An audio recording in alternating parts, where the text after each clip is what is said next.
Yep. Okay. Are we rolling? Yes. Okay, this is for 10254 Cody Lane, 32825.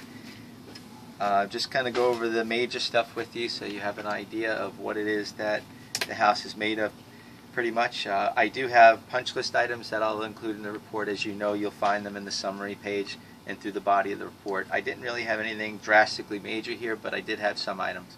The roof is in good shape. This house was built in 2002, I believe. I have no real issues with the roof. I do have history of a previous leak over the master bathroom. I crawled up into the attic space below where I thought it was leaking, but physical access is very limited. But I did get to one location where there looked like there was a previous stain at a plumbing vent, and I tested it with a meter, and it's dry right now. I also followed up by testing the stain on the ceiling at the bathroom, and that's dry too. So what I'm going to recommend doing is some preventive maintenance or proactive maintenance to seal around all the roof penetrations, just preventively, to make sure that in rains or strong winds or what have you, that water doesn't get in there again. Unfortunately, physical access directly above where I wanted to go wasn't possible, but for the most part, getting everywhere we did get gave me a little bit of insight as to what I think the best path forward was. Overall, the roof is fine. Attic insulation, ductwork, everything that I had access to looked good.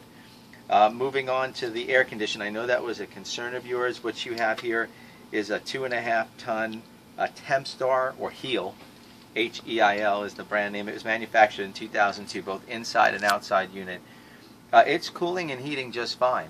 There is a history of condensation problems at the air handler unit. That's kind of a common problem we find in a lot of situations where the unit has some years behind it.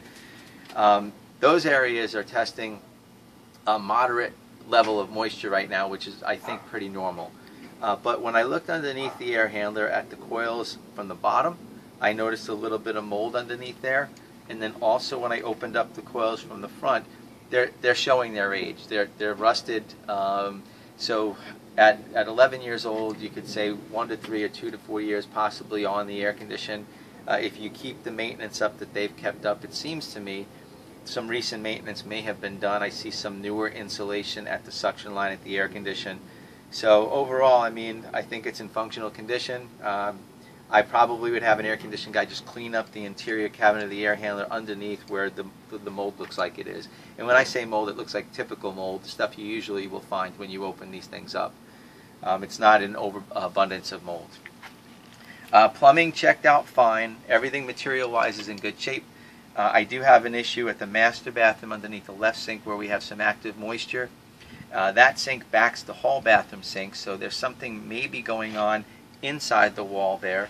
I don't physically see water leaking or am able to feel with my hands water leaking. I used my moisture meter at areas that were stained underneath that sink, and that seems to be wet at this time. So we're going to recommend a plumbing contractor or someone that you trust come in there and take a look at it and see if they can't figure out what's going on there. It probably is not major because people live here and they're using these facilities every day, multiple times per day, and a serious issue would have probably yielded some sort of mold growth or more staining or more evidence of active moisture in that vicinity. I've got just a small area that I'm getting the moisture at. So if we can pull a positive from this, that's the positive. Everything else checked out good. I will go ahead and put the little items in the summary page. Little items are like a loose toilet in the master bathroom, some rust at the left bathroom sink, pop-up assemblies missing, things that you're used to seeing on most properties. As far as the electrical system went, that went pretty well. Again, punch list items would be like a GFI that's not tripping at the back exterior wall. But overall, checked out fine. Let's see, what are we leaving out here? Construction-wise, I mean, the house seems built pretty well. It's concrete block masonry, well-maintained stucco exterior walls. The same recommendations apply to this house as any others, maybe adding gutters to the mix and so on, but it's been well-maintained so far.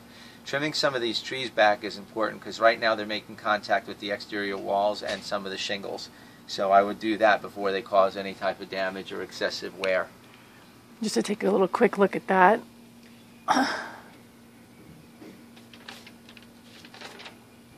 And this is just the two you're talking about, essentially. Yeah, pretty much. Okay. Yeah, it's overall. I mean, this is a house that's got some good bones to it. I think what you'll find in the near future, more than anything else is probably going to be all the little things that you'll need to maintain. Like, for example, everything's original: air conditioned, water heater, and so on. Appliances inside, sinks, fixtures. I think these are things that a little at a time you'll have to repair or replace because they're getting a little older. But overall, structurally, seems pretty sound. And I think the last time you asked me about benefits of wind mitigation, I just want to tell you I have to look up the permit application date for the building, but I have a feeling it was built after March 1st, 2002, which would probably get you some sort of a good discount on your insurance. You may not need an inspection from me for that, but if the insurance company asks you for it, I went ahead and collected that information. All right, that's all I have for you right now. If you have questions, call me once you get the report. Perfect. Thanks, Paul. Thanks, Renee.